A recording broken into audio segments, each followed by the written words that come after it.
अस्सलाम वालेकुम फ्रेंड्स। अपने 7 लेसन कंप्लीट हुए।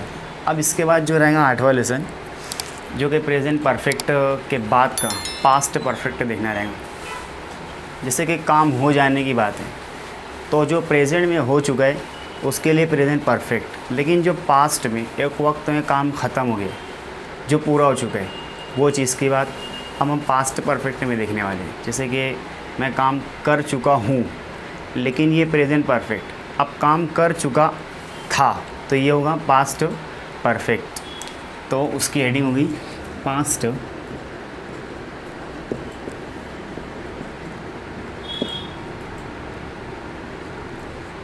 परफेक्ट। इस तरीके से इस टेंस में, इस ज़माने में काम हो जाने को बयान कहते हैं, लेकिन ज़माने माजी से, जो कि ज़माने पास्ट परफेक्ट। अब इसकी पहचान होगी कर चुका था, कर चुकी थी और कर चुके थे। और फॉर्मूला होगा subject helping verb had, only one helping verb this tense, helping verb had, verb third और ऑब्जेक्ट। इस तरीके से अपने compulsory subject you,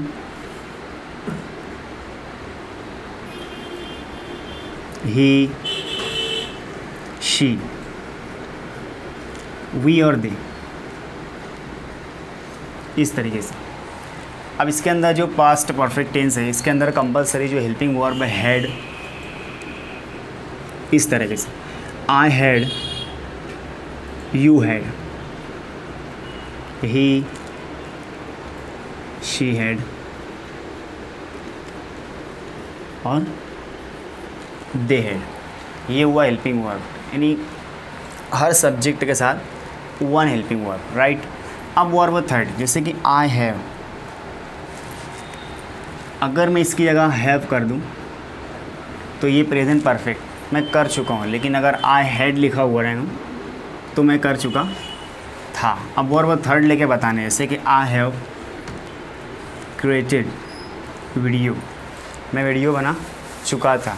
you had watched video, तुम वीडियो देख चुके थे। ही हैड, टेल का told, he had told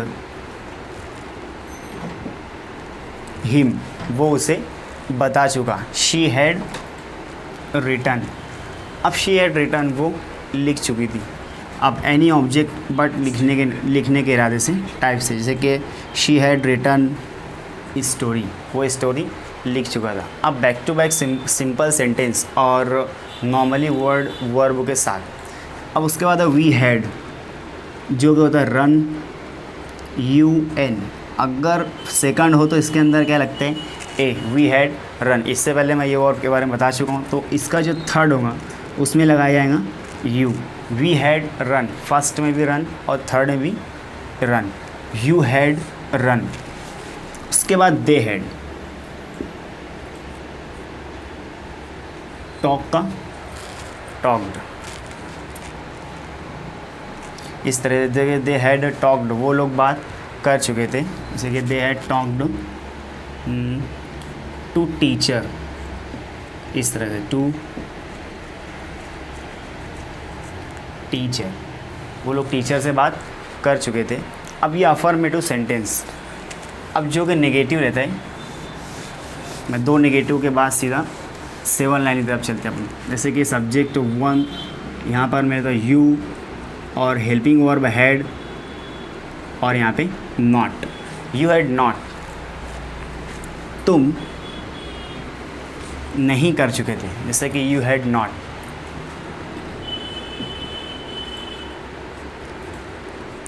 fight का फाउट, तुम लड़ाई नहीं कर चुके थे। अब इंट्रोगेटिव हैड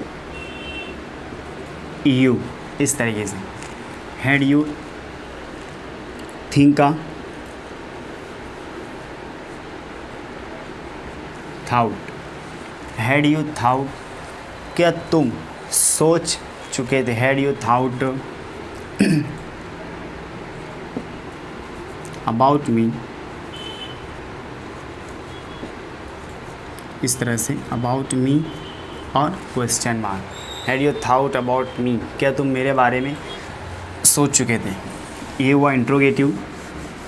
अब जो 7 लाइन थी अपनी कंपलसरी, हम उसके साइड चलते हैं। जैसे कि 7 लाइन एक तरह से बात करने का अंदाज़ होता है जो, उस तरीके से, जैसे कि हैड यू। अब 7 लाइन में पहले लगता है व्हाट, अपन व्हाट से ही लेंगे।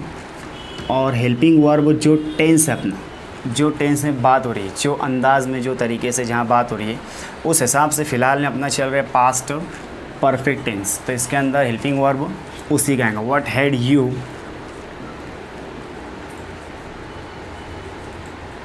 डन, इस तरीके से।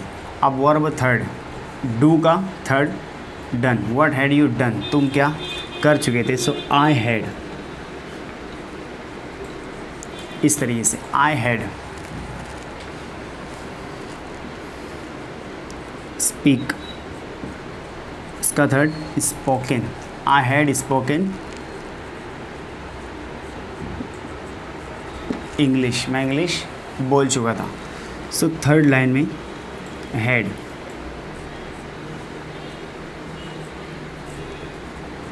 हैड यू,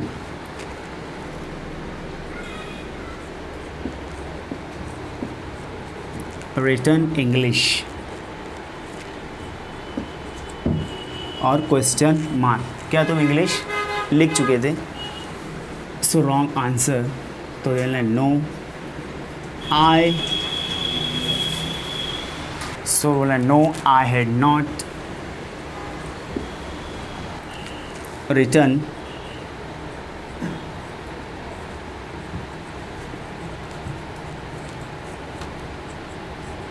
इंग्लिश, मैं इंग्लिश नहीं लिख चुका था।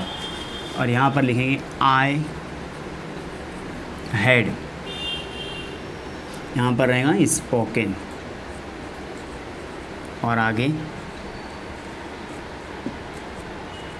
इंग्लिश, मैं इंग्लिश बोल चुका था। अब 6 लाइन,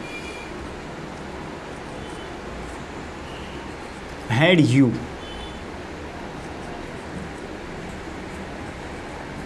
स्पोकन इंग्लिश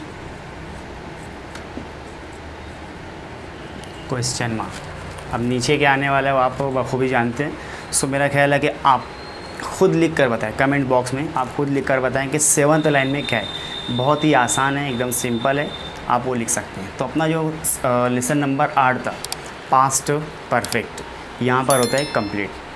अब कुछ कमेंट बॉक्स में मतलब ऐसी बातें हैं कि सर पार्ट्स ऑफ स्पीच से स्टार्ट करें। सो पार्ट्स ऑफ स्पीच कुछ मुश्किल चीज़ नहीं है, वो थोड़ा सा उसके लिए मतलब वो सीखने के लिए इंग्लिश को थोड़ा सा हम जान लें। जैसे कि यहाँ पर फ़िलहाल अपने को इतना समझता हूँ। अभी ये इस लेसन को भी हम समझें कि यहाँ पर लिखा हुआ है had you thought about me. अब पार्ट्स ऑफ स्पीच के अंदर हैड क्या है, यू क्या है, थॉट क्या है, अबाउट क्या है, मी क्या है, ये समझना रहता है। मतलब हर एक वर्ड को उसके नाम से जानना ज़रूरी है। तो पार्ट्स ऑफ स्पीच ये रहती है।